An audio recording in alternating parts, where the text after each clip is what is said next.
చోటు చేసుకున్న ఉద్రిక్తతలు జరిగిన పరిణామాలన్నిటిపై పాకిస్తాన్ అసత్యాలు అబద్ధాలు చెబుతున్న నేపథ్యంలో భారత ప్రభుత్వం మరో కీలక విషయాన్ని బయటపెట్టింది. ఆపరేషన్ సింధూర్పై భారత ప్రభుత్వం చేసిన కీలక ప్రకటన వివరాలే ఇప్పుడు నేను మీకు చెప్పబోతున్నాను. ఎల్ఓసి వెంట పాకిస్తాన్ ఏర్పాటు చేసిన చైనా ఎయిర్ డిఫెన్స్ సిస్టమ్ను మనం ఏ విధంగా స్తంభింపజేశాము అనేది. మన దగ్గర ఎయిర్ డిఫెన్స్ వ్యవస్థ S-400 ఉంది. చైనా దగ్గర HQ-9 వ్యవస్థ ఉంది. ఆ HQ-9 ఎయిర్ డిఫెన్స్ వ్యవస్థని నమ్ముకొని చైనా మనపై పాకిస్తాన్ మనపై దాడికి దిగింది, దాడికి పాల్పడింది. కానీ ఆ చైనాలో నిర్మితమైన పాకిస్తాన్ వాడుతున్న HQ-9 ఎయిర్ డిఫెన్స్ వ్యవస్థను మనం నిర్వీర్యం చేశాము. ఇది మొదటి రోజే మనం ఆ విషయాన్ని చెప్పాం. చైనా తయారు చేసిన HQ-9 ఎయిర్ డిఫెన్స్ వ్యవస్థనే పాకిస్తాన్ వాడుతోంది. దాన్ని నమ్ముకునే మన దేశంపై మరింత రెచ్చిపోయి కయ్యానికి కాలు దువ్వింది పాకిస్తాన్. అయితే HQ-9 ఎయిర్ డిఫెన్స్ వ్యవస్థను పాకిస్తాన్ వాడుతున్న HQ-9 ఎయిర్ డిఫెన్స్ వ్యవస్థను మనం నిర్వీర్యం చేశాం, దాన్ని జామ్ చేసి మనం ప్రయోగించిన ఏ డ్రోన్లను ఏ మిసైల్స్ని కూడా అది అడ్డుకోలేకుండా మనం చేశాం. దీనిలో మన త్రివిధ దళాల పాత్రతో పాటు ఇస్రో పాత్ర కూడా ఉంది. ఈ ఆపరేషన్ సింధూర్ తర్వాత పాకిస్తాన్ చేసిన కవ్వింపు చర్యలకు ధీటైన జవాబునివ్వడంలో మన ఇస్రో పాత్ర కూడా ఉంది. ఆపరేషన్ సింధూర్ని చేపట్టినప్పుడు మనం ప్రయోగించిన మిసైల్స్, డ్రోన్ ఇవన్నీ పాకిస్తాన్ భూభాగంలో ఉన్న వాళ్ళ ఉగ్రవాద శిబిరాలను నాశనం చేసింది. 9 ఉగ్రవాద శిబిరాలను నాశనం చేశాం. 23 నిమిషాల్లోనే మొత్తం మిషన్ పూర్తి చేశాం. ఈ 23 నిమిషాల్లో వాళ్ళ ఎయిర్ డిఫెన్స్ వ్యవస్థను మనం జామ్ చేశాం. ఇందులో ఇస్రో పాత్ర చాలా కీలకంగా ఉంది, మన మిలిటరీ పాత్ర చాలా కీలకంగా ఉంది. త్రివిధ దళాలు కూడా చాలా కీలకంగా పనిచేశాయి, కోఆర్డినేషన్తో పనిచేశాయి. ఇస్రో 23 ఉపగ్రహాలను కేవలం ఈ ఆపరేషన్కి సంబంధించి కేంద్రీకృతం చేసిందనే వివరాలను కూడా ఇందులో వెల్లడించారు. సో మొత్తం మనం సమిష్టిగా చేసిన ఈ ఆపరేషన్లో చైనా కీళ్లు వంచాం. ఎందుకంటే చైనా HQ-9ని చైనా తయారు చేసిన HQ-9 ఉపయోగించుకుని పాకిస్తాన్ రెచ్చిపోయింది. ఆ చైనా మేడ్ HQ-9 ఏ విధంగానూ భారత పటిమ ముందు నిలబడలేకపోయింది.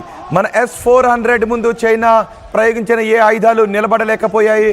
మనం ప్రయోగించిన డ్రోన్లు, మనం ప్రయోగించిన మిసైల్స్ను చైనా తయారు చేసిన HQ-9 వ్యవస్థ, ప్రస్తుతం పాకిస్తాన్ వాడుతున్న ఈ HQ-9 ఎయిర్ డిఫెన్స్ వ్యవస్థ ఏమాత్రం అడ్డుకోలేకపోయింది. మనం దాన్ని జామ్ చేశాం. మనం ఇప్పటికే సరిహద్దుల్లో వార్ఫేర్లను మోహరించి ఉన్నాము. అవి చైనాకు సంబంధించి చైనా తయారు చేయనివ్వండి, పాకిస్తాన్ వాడుకుంటున్నావు. కానీ ఏ విధమైన మిసైల్స్ మన భూభాగంపైకి వచ్చినా కూడా వాటిని నిర్వీర్యం చేస్తూ ఉంటుంటాయి. వాటి GPSను నిర్వీర్యం చేసే వ్యవస్థ మన దగ్గర ఉంది. సిగ్నల్స్ని జామ్ చేసే అధునాతన వ్యవస్థ మన దగ్గర ఉంది. స్వదేశీ పరిజ్ఞానంతో తయారు చేసుకున్న వాటితో పాటు రష్యాతో సహకారంతో మనం తయారు చేసుకున్న ఈ వ్యవస్థని మనం ఇక్కడ ఉపయోగించి పాకిస్తాన్ కీళ్లు వంచాము.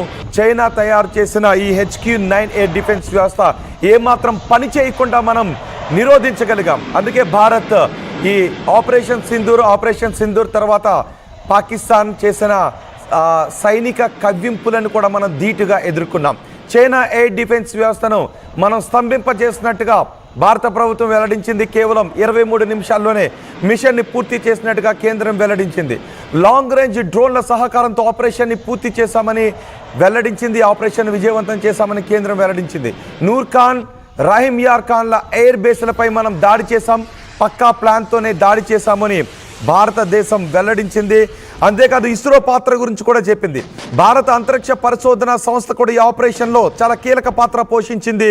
సింధూర్లో ఇస్రో కూడా కీలక పాత్ర పోషించిందని చెప్పింది. కనీసం 10 ఉపగ్రహాలు దేశ ప్రజల భద్రత కోసం నిరంతరం పనిచేస్తున్నాయని చెప్పారు. పాకిస్తాన్ మద్దతుతో ఉగ్ర దాడికి పాల్పడారు ఉగ్రవాద సంస్థలు. భారత్ చాలా ధీటైన సమాధానం చెప్పింది. చైనా తయారు చేసిన HQ-9 ఎయిర్ డిఫెన్స్ వ్యవస్థను చూసుకుని పాకిస్తాన్ రెచ్చిపోయింది. అయితే ఆ ఎయిర్ డిఫెన్స్ వ్యవస్థను పని చేయకుండా మనం నిర్వీర్యం చేశాం.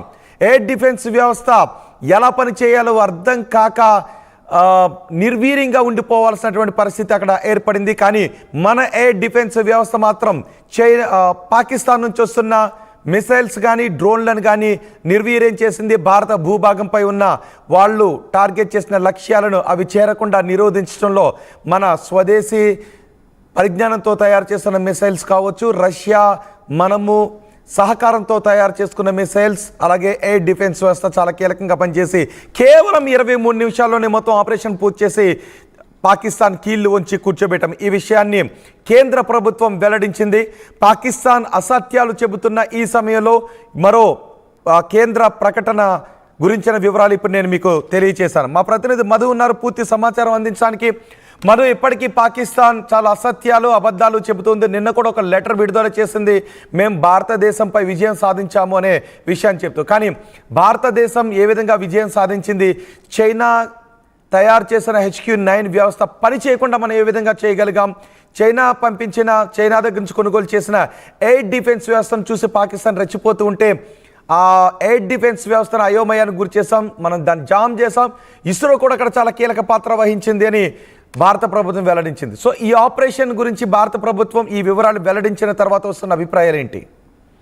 ఎగ్జాక్ట్ అంటే 100% భారతదేశంలో తయారైనటువంటి ఎయిర్ డిఫెన్స్ సిస్టమ్ ఉపయోగించి మొత్తం చైనాకి సంబంధించినటువంటి డ్రోన్లను టర్కీ తయారు చేసినటువంటి డ్రోన్లను పూర్తిగా నిలువరించాలి. ఇక చైనాలో తయారైనటువంటి PL-15 మిసైల్స్ ని, తర్వాత టర్కీలో తయారైనటువంటి UAV ఈహా అనేటువంటి ఈ లాంగ్ రేంజ్ రాకెట్స్ ని, క్వాడ్రాప్స్ ని, ఈ కమర్షియల్ డ్రోన్స్ ని పూర్తి స్థాయిలో నేలకొల్చారు. దీనికి భారత్ లో తయారైనటువంటి ఎయిర్ డిఫెన్స్ సిస్టమ్ ద్వారా ఏర్పాటైనటువంటి దీంతో 100% వాటిని బ్లాక్ చేశారు.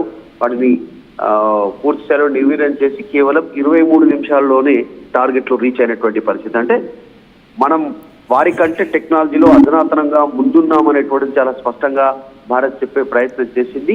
ముఖ్యంగా ఇక్కడ మాట్లాడుకోవాల్సింది చైనా కంటే అడ్వాన్స్ టెక్నాలజీ భారత్ దగ్గర ఉంది అనేటువంటిది. ఫ్యూచర్ లో ఇప్పుడు ప్రస్తుతం ఉన్నటువంటి మన పక్కనే చైనా చాలా పెద్ద ఎత్తున ఆయుధ సంపత్తి, తర్వాత సైనిక సంపత్తి కలిగి ఉంది. చాలా పెద్ద ఎత్తున సైనికులు ఉంటారు. అయినప్పటికీ కూడా వారికంటే అడ్వాన్స్ టెక్నాలజీ భారత్ దగ్గర ఉంది అనేటువంటిది ఈ పాకిస్తాన్ పైన చేసినటువంటి ఆపరేషన్ సింధూర్ పేరిట మన సైనికులు చేసినటువంటి ఆపరేషన్స్ తో చాలా స్పష్టంగా తేటతెల్లమైంది. చాలా క్లారిటీ వచ్చే పరిస్థితి చేసింది. ఇంకా శాటిలైట్ సంబంధించి ఇస్రో చెప్తా ఉన్నటువంటి టెక్నాలజీ మొత్తం 10 ఉపగ్రహాలు కేవలం ఈ భారతదేశ పౌరుల రక్షణ కోసం చుట్టుపక్కల ఉన్న దేశాలు చేస్తున్నటువంటి వ్యవహారాల పైన కన్నేసి ఉన్నాయి అనేటువంటిది చాలా స్పష్టంగా చెప్పారు. 10 శాటిలైట్స్ ఎప్పుడు టర్కీ కానీ, పాకిస్తాన్ కానీ, అజర్బైజాన్ కానీ, ఆఫ్ఘనిస్తాన్, బంగ్లాదేశ్, చైనా, అసలు ఏం జరుగుతా ఉంది, వాళ్ళ సైనిక మూవ్మెంట్స్ ఏంటి, మన భారతదేశంలోకి ఏమైనా ఇతరత్రకు సంబంధించినటువంటి ఇన్వాల్వ్మెంట్ ఇప్పుడు రాకెట్ల రూపంలో కానీ ఇంకా ఇతరత్ర రూపంలో ఎలాంటి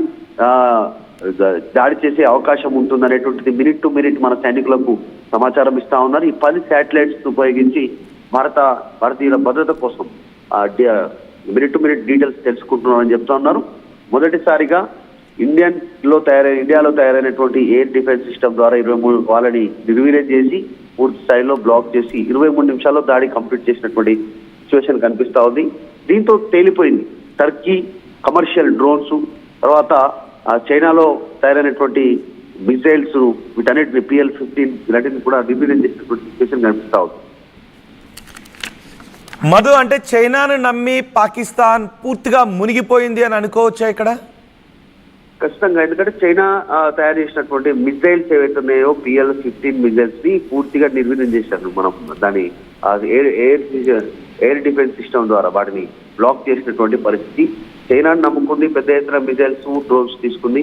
టర్కీ నుంచి కూడా అదే రకంగా కమర్షియల్ డ్రోన్స్, దాంట్లోనే ఆ డ్రోన్స్ ఉపయోగించిన దాంట్లో భారత ఆర్మీ గుర్తించిన దాంట్లో పైన గన్స్, బుల్లెట్స్ లోడ్ అయి ఉంటాయి.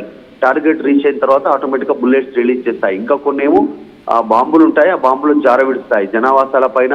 తర్వాత భారత భూభాగంలోకి వచ్చిన తర్వాత టార్గెట్ ప్లేస్లకి బాంబులను జారవిడుస్తాయి. ఇంకా కొన్ని ఏమో డ్రోన్స్ సూసైడ్ డ్రోన్స్, డైరెక్ట్ గా సూసైడ్ జనావాసాల పైన, ఆర్మీ క్యాంపుల పైన మన దగ్గరకు వచ్చిన తర్వాత ఆటోమేటిక్ గా కిందికి వచ్చి పేలిపోతుంది.